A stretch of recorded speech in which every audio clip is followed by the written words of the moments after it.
Halo sobat semua, selamat datang kembali di channel novel kita. Sebelum kita lanjutkan ceritanya ini, ayo jangan lupa subscribe, like, komen, share, dan nyalakan lonceng notifikasinya agar mendapatkan notifikasi video terbaru ketika Mimin upload video.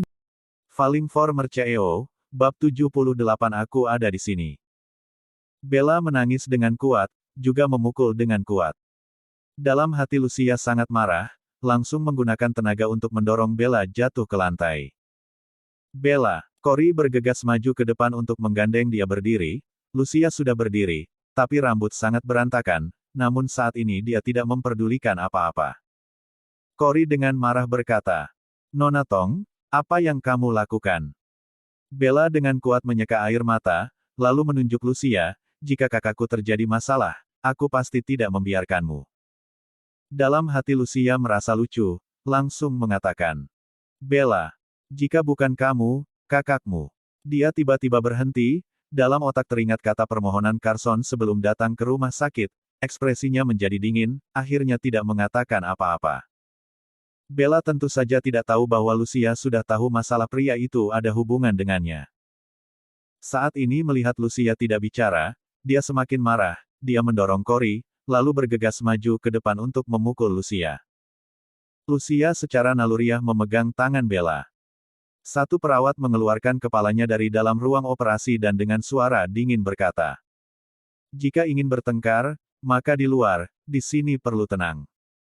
Bella baru melepaskan tangan, melihat Lucia dan dengan marah berkata, "Kamu sudah mencelakai kakakku masuk ke ruang operasi, apakah ingin mencelakainya mati?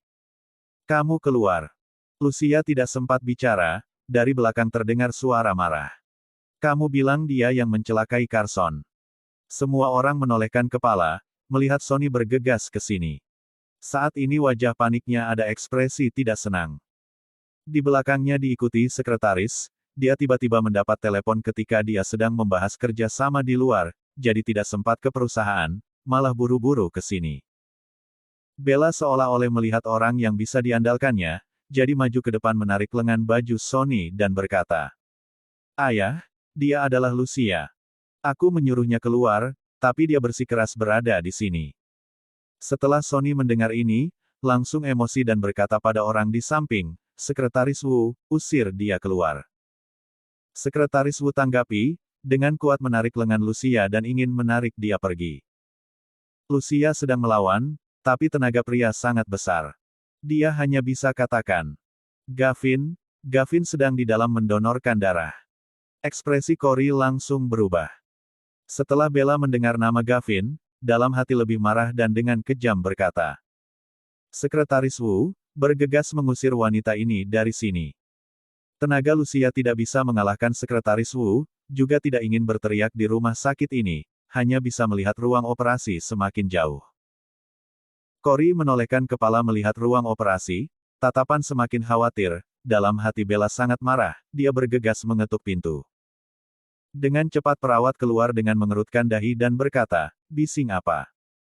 Bella dengan tidak senang berkata, "Kamu biarkan orang yang mendonor darah keluar, gunakan darahku, aku adalah adik kandung pasien." Perawat melihat mata Bella, lalu dengan dingin berkata, "Kamu anggap operasi ini main-main? Tunggu." Perawat menutup pintu sehingga mengeluarkan suara, "Bam." "Ai." Bella masih tidak rela, Cory menariknya. Bella menolehkan kepala, "Ibu. Untuk apa kamu menarikku? Apa menganggap keluarga lu tidak ada orang lagi, sehingga perlu orang luar mendonor darah?" Cory menghela nafas berkata, "Gavin juga kakakmu. Apa dia menganggap dirinya sebagai kakakku? Dia saja tidak mengakuimu." Suara Bella semakin keras. "Bella." Sonny memarahinya, Bella akhirnya diam ketika melihat ekspresi dia saat ini. Lucia ditarik Sekretaris Wu sampai luar rumah sakit, dia ingin masuk, tapi Sekretaris Wu mengawasinya seperti menatap tahanan. Lucia panik sampai tidak tahu harus bagaimana. Dia menelepon Olivia untuk meminta nomor telepon Daniel. Dia telah menelepon Daniel 2 kali, tapi tidak diangkat, mungkin sedang melakukan operasi. Lucia bolak-balik jalan, tiba-tiba mendengar Sekretaris Wu berkata, "Nona Tong, Kamu sebaiknya kembali dulu. Tidak peduli bagaimanapun, sekarang kamu masuk, orang juga masih di dalam ruang operasi dan kamu juga tidak bisa masuk. Meskipun sekretaris Wu sangat menjengkelkan, tapi yang dia katakan adalah fakta. Dalam hati Lucia sangat panik, sama sekali tidak kepikiran hal ini. Dia ragu sejenak, akhirnya berhenti melangkah, lalu mencari partere untuk duduk dan menunggu. Setelah Gavin keluar dari ruang operasi tidak melihat dia, pasti akan menelepon dia. Benar, pasti meneleponnya, dia tunggu saja. Titik. Operasi Carson sampai jam 2 siang baru berakhir, dia langsung dipindahkan ke bangsal VIP, orang keluarga Lu bergegas ke sana. Perawat bilang obat bius Carson belum lewat, jadi tidak begitu cepat bangun. Tidak ada gunanya orang keluarga Lu mengelilingi, biarkan mereka tunggu dengan tenang dan jangan khawatir. Cory melihat perawat mau pergi, jadi bergegas menariknya untuk menanyakan kondisi Gavin. Perawat dengan senyum berkata, "Tuan itu tidak apa-apa, hanya darah yang diambil sedikit banyak, kita telah mengantarnya ke bangsal lantai bawah untuk istirahat, berbaring sebentar akan sembuh, kamu tenang saja." Cory tetap mengejar ke sana. Repotkan perawat untuk membawaku menjenguknya. Perawat menganggukkan kepala. Baiklah. Cory menyampaikan pada Sony, lalu mengikuti perawat itu pergi. Titik. Awalnya Gavin ingin langsung pergi ketika keluar dari ruang operasi, tapi saat duduk merasa pusing. Dia akhirnya percaya dengan kata perawat, hanya bisa menutup mata lagi untuk berbaring di tempat tidur dan membiarkan perawat menginfus dia. Perawat ingin pergi, tapi dipanggilnya, repotkanmu, untuk memberitahu Nona Tong yang di luar ruang operasi bahwa aku ada di sini. Perawat mengerutkan dahi. Tidak ada orang di luar ruang operasi. Dalam hati Gavin merasa kosong, tapi dengan senyum berkata, "Mungkin ada di bangsal pasien yang baru saja operasi." "Baik, aku bantu kamu sampaikan." Perawat keluar.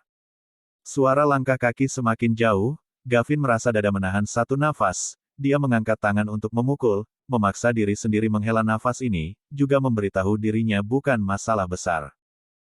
Bagaimanapun Carson terluka karena Lucia, wajar saja dia duluan menjenguknya. Tapi dia memang tidak marah. Tunggu Lucia kembali, dia harus mendidiknya dengan baik. Dengan cepat, suara langkah kaki semakin dekat, dia bergegas membuka mata untuk menatap keluar. Dia masih mengenakan kacamata, tampaknya adalah kacamata hitam, sebenarnya adalah lensa khusus, mengenakan kacamata ini semua warna putih akan menjadi warna merah. Namun saat ini Gavin bisa mengenal orang yang datang. Bukan Lucia, tidak disangka adalah Cory. Bangsal Gavin tidak ada pasien lain, depan belakang ada 4 tempat tidur, tapi hanya dia seorang yang berbaring di sini. Cory baru masuk sudah melihat wajahnya yang sedikit pucat, dia bergegas ke sana. "Gavin, baik-baik saja kan? Masalah hari ini, terima kasih padamu." Dia tidak bersedia bertemunya, jadi menolehkan kepala berkata, "Aku berbuat seperti ini bukan demi putramu, keluar." Cory dengan sakit hati berkata, "Aku tahu kamu tidak ingin bertemu denganku. Tapi perawat bilang kamu mendonor banyak darah, sekarang pasti sangat lemas, aku menemanimu sampai infus habis, baru pergi, aku hanya duduk, tidak bicara, boleh kan?" Dia berjalan ke samping tempat tidurnya, lalu duduk dengan lembut. Gavin langsung membelakanginya, dengan menahan emosi berkata, "Keluar, bahkan suara nafasmu, aku juga tidak ingin mendengarnya." Mata Cory langsung merah, dengan serak berkata, "Ibu hanya ingin menjagamu. Kamu tidak pergi, aku yang pergi." Kata dia sambil ingin duduk juga ingin mencabut jarum infus. Cory terkejut, bergegas memegang tangannya, lalu berdiri dan berkata, "Kamu jangan antusias. Baik, baik, aku pergi, aku segera pergi." Cory berlari dengan mata merah. Gavin dengan buru-buru berdiri, saat ini dia merasa bangsal yang dilihat sedang berputar, dia secara naluriah memegang tepi tempat tidur agar tidak jatuh. Tapi Bella bergegas masuk ke dalam, dia tahu Cory datang ke sini untuk menjenguk Gavin, jadi diam-diam ikuti dan di luar juga mendengar percakapan mereka. Saat ini Bella tidak senang, baru masuk langsung berkata, "Jika tidak ingin bertemu ibuku, maka tolong kamu jauhi ibuku dan jauh dari keluarga kami. Bisakah jangan muncul di depan kami, meskipun ada masalah atau tidak? Gavin malas berbicara dengannya, menarik bantal untuk bersandar dan menutup matanya untuk beristirahat. Bella lebih marah lagi, orang ini bukannya mengandalkan dirinya adalah putra kandung ibu, jadi berani semena-mena dan bersikap tidak sopan pada ibu. Harus diketahui, demi membiarkan ibu menyukai dirinya, demi mendapatkan kasih sayang ibu seperti para temannya, dia sejak kecil selalu menjadi putri patuh di depan ibu. Dia sangat benci dengan sikap angkuh Gavin saat ini. Apalagi di dalam rumah sakit mengenakan kacamata hitam, sama sekali tidak mempedulikannya. Dia sudah cukup menerima rasa diabaikan orang. Aku sedang bicara padamu, apakah kamu ada mendengarnya? Bella dengan marah maju ke depan untuk menarik kacamata yang di wajah Gavin, lalu melempar ke lantai. Gavin secara naluriah membuka mata, dia mendengar suara pecah kacamata, di sekitarnya adalah kasur berwarna putih, dia secara tidak sadar menutup mata dan nada menjadi sangat dingin. Bella Lu. Sebelumnya tidak ingin menghiraukannya. Sampai sekarang nada bicaranya menjadi marah, sekitar tubuhnya memancarkan aura dingin, ini membuat Bella tidak tahan untuk menyusut dan berbalik badan untuk kabur. Ketika suara langkah kaki Bella semakin jauh, detak jantung Gavin berdebar semakin cepat. Lucia dengan cemas menunggu di luar.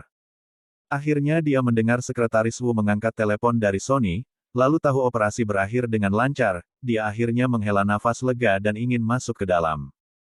Sekretaris Wu tetap menghalangnya, katanya Sony tidak membiarkan dia masuk untuk melihat Carson. Lucia mengerutkan dahi berkata, "Aku tidak menjenguknya, bagaimana? Aku mencari Gavin."